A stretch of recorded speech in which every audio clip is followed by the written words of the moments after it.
ভক্তমন্ডলী, আজকে আমরা বাংলাদেশের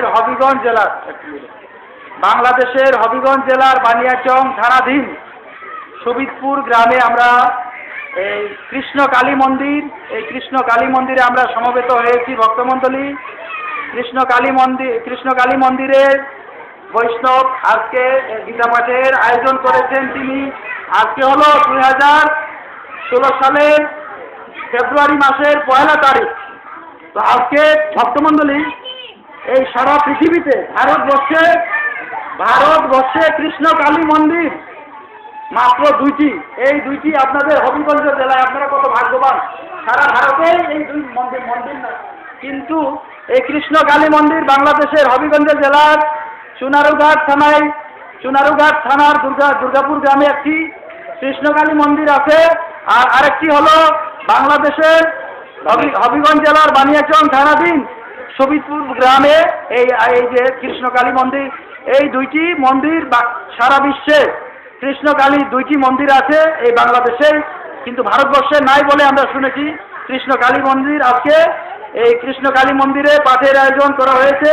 তো যাই হোক ভক্তমন্ডলী, তো ভগবান শ্রীকৃষ্ণ বলেছেন তাকে কিভাবে পাওয়া যায়।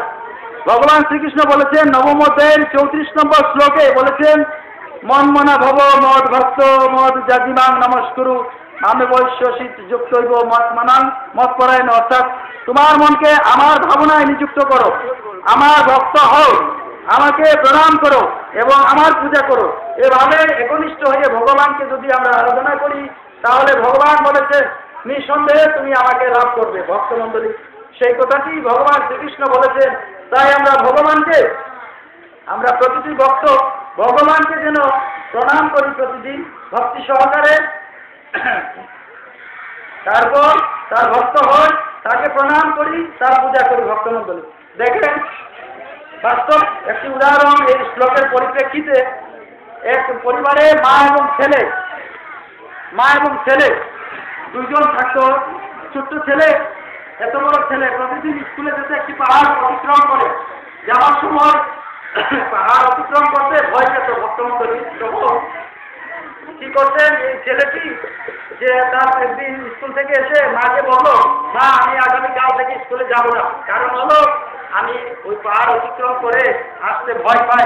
তুমি যদি প্রতিদিন আমাকে স্কুলে দিতে না যাও এবং স্কুল থেকে যদি না আনো তাহলে আমি স্কুলে যাব না কাল থেকে।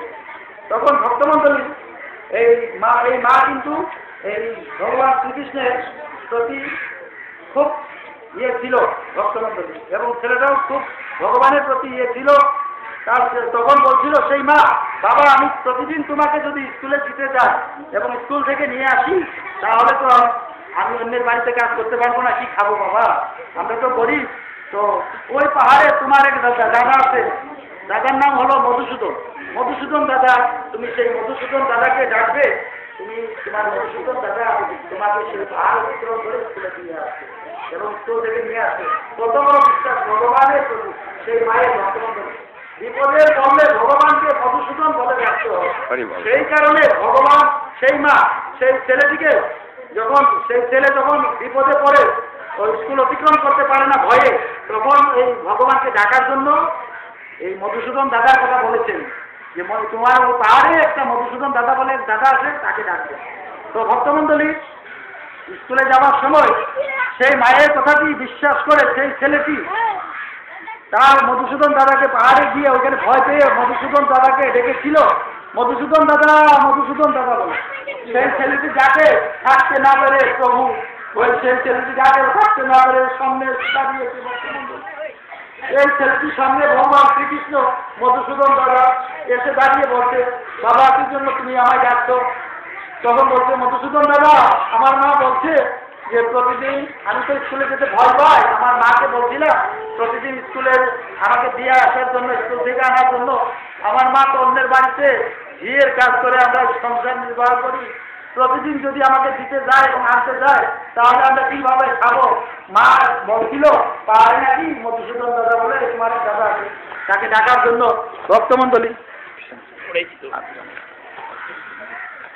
বাতি নাই অন্ধকার। তো বর্তমান সেই কথাটি বলার পর তখন সেই মধুসূদন দাদা ভগবান কৃষ্ণ বলেছিলেন, তুমি জগতের ভিতরে পড়বে, তুমি আমাদের স্মরণ করবে, আর তোমাদের চিন্তা করে ভগবানের আমরা ভগবানকে ভগবান জানার অবশ্যই আমাদের জানে সারা দেবে।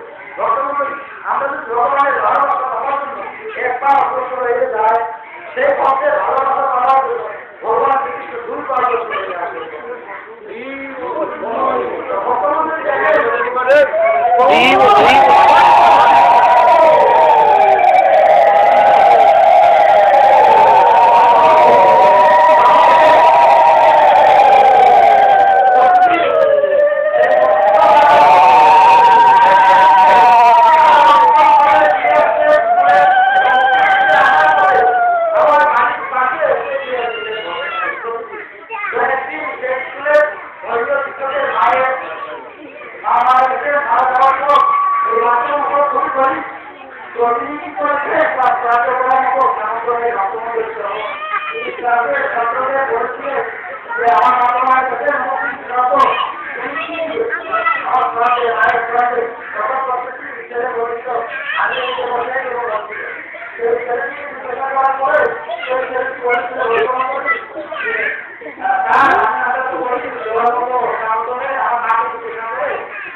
বাড়িতে গিয়ে আগে যখন জিজ্ঞাসা করলেন, মা আমার ঘরের মায়ের প্রান্ত তুমি তো খুব গরিব, সকল প্রান্তকে জিজ্ঞাসা করার পরে সবাই বলছে যে আমি এই দেবো সেই দেবো এই কথা বলছে, কিন্তু আমি তো তোমাকে জিজ্ঞাসা না করে কিছু বলতে পারি না।